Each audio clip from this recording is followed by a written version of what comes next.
It's been quite the spring in Paris, with the city set to host the Olympic Games for the first time in 100 years.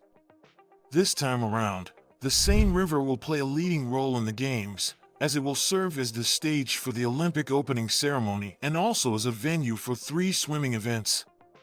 This is a big deal because what was once a portal to pleasure, Parisians sunbathing and splashing in the river, swimming in the Seine has been banned for more than a century because of river traffic and heavy pollution. But that's set to change. After years of thwarted ambitions, Paris is set to accomplish a rare feat before the Olympics start, making the heavily polluted Seine fit for swimming again. But there is a problem. Despite an ambitious $1.5 billion cleanup project, recent tests have shown that the Seine still contains unsafe levels of bacteria, making swimming in the river a potential health risk. But Paris officials remain hopeful that the river can be cleaned in time for the Olympics. Even Paris Mayor and Hidalgo and French President Emmanuel Macron have pledged to take a swim in the Seine's waters to prove their cleanliness, but that has not yet happened, and many Parisians think cleaning the Seine is all but impossible. Today let's delve into the radical plan to clean up the Seine, investigating its hazardous conditions and the possible solutions. Don't forget to click on that subscribe button and like this video, as it's the best way to support this channel. The Seine is one of the world's most iconic rivers, which stretches for 481 miles, from Burgundy through Paris out to the sea in Normandy. Indeed, the river has defined Paris since it was founded by ancient Romans. It was along these riverbanks that merchants in the Middle Ages first set up, creating a settlement that finally dwarfed once bigger rivals like Lyon and Marseilles. And it was on the banks, too, that the world's finest architects constructed the Eiffel Tower, the Notre Dame Cathedral, and the Louvre and Orsay museums, stunning monuments that draw millions of visitors each year to sail down the narrow stretch of the Seine that cuts through the dead center of Paris. Paris officials are therefore keenly aware of the deeper significance of cleaning up the Seine, seeing it as a way of connecting the modern city to its oldest history. But Paris has been soiling its river for centuries. That includes throwing into the Seine the bodies of those killed in the 16th century religious wars between Protestants and Catholics, and in more recent decades discarding TV sets, motorcycles, and other large items in the river. 360 tons of large items are hauled out of the Seine every year. But the biggest source of pollution in modern times has been the dumping of countless tons of wastewater, which includes domestic and industrial sewage into the river. In 2022, 1.9 million cubic meters of untreated wastewater was spewed into the Seine. Test results from mid-June 2024 show unhealthy levels of E. coli and enterococci bacteria in the river. E. coli is known to cause diarrhea, urinary tract infections, pneumonia, and sepsis, while enterococci has been linked to meningitis and severe infections, and some strains are known to be resistant to available medications.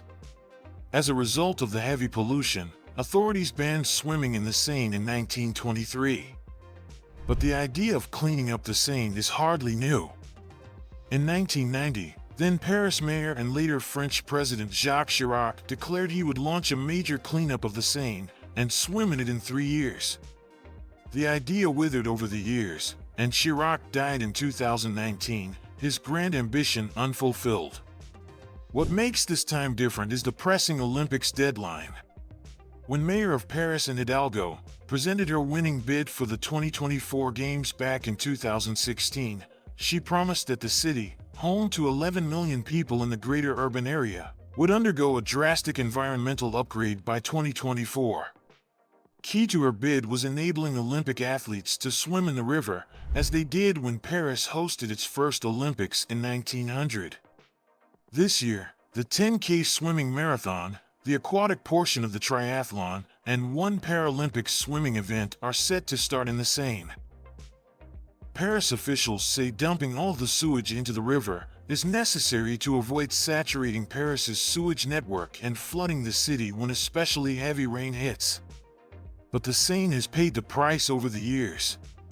Going back in time to some 150 years ago, Under Napoleon's rule, a massive remake of Paris was carried out, putting into place infrastructure that may have been cutting edge in the 1860s but is now largely antiquated. This involved a combined sewer system, in which waste and stormwater runoff from the streets are collected in the same network. Since the 1980s, efforts have been made to modernize this system. That has drastically cut down the amount of untreated wastewater going into the Seine, but has not entirely eliminated the problem. The combination of older sewage systems and new ones, plus pipes carrying everything from drinking water to fiber optic cables, means there is a labyrinth of infrastructure running under Paris. Figuring out how to divert excess rainwater amid this jumbled mess, so that domestic and industrial sewage is not flooded into the Seine, has been costly and a complicated engineering challenge. The planned solution is centered on a giant underground rainwater storage tank in southeastern Paris. The mammoth structure known as the Austerlitz Basin, equivalent to roughly 20 Olympic-sized swimming pools, capable of holding more than 10 million gallons of rainwater. Once completed, it will have one crucial job: to hold runoff water during a rainstorm, preventing it from overwhelming the city's sanitation network, and thereby averting waste flow into the Seine, as it currently happens. But whether any of the Olympians and Paralympians preparing to compete in the Seine get the chance to swim in the river remains an open question.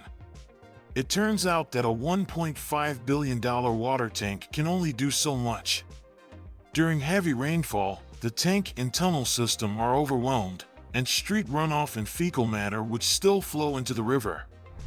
Officials predicted that this would happen, but they hope sunny weather patterns will hold.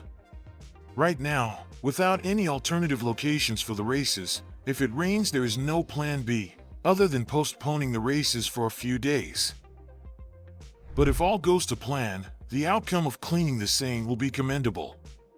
Officials predict the revival of fish stocks that have dwindled over the decades, as well as the restoration of river foliage. A swimmable Seine could also give Parisians an escape from sweltering summer temperatures. Further, an economic motivation looms large, as cleaning the Seine was a cornerstone of Paris's winning bid for the 2024 Olympics. The event is estimated to generate up to $11.4 billion for the French economy and create 250,000 jobs. A year after the Games end, Parisians will have access to 26 new swimming pools in the Seine, expected to open by 2025, 4 of them in the city center. The pools will be walled off from heavy boat traffic that carries cargo, garbage, and about 7 million tourists a year. Yet cleaning the Seine might not be the final challenge for Paris officials.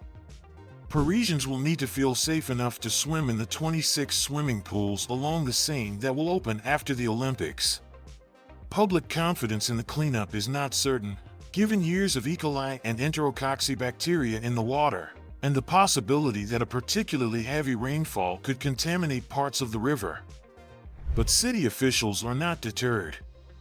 They believe their plan will only build on the progress made in recent years to upgrade waste treatment and make the Seine swimmable by the time the Olympics start. What do you think? Can the Seine be cleaned in time for the Olympics? Let us know in the comments section. Thanks for watching and see you in the next video.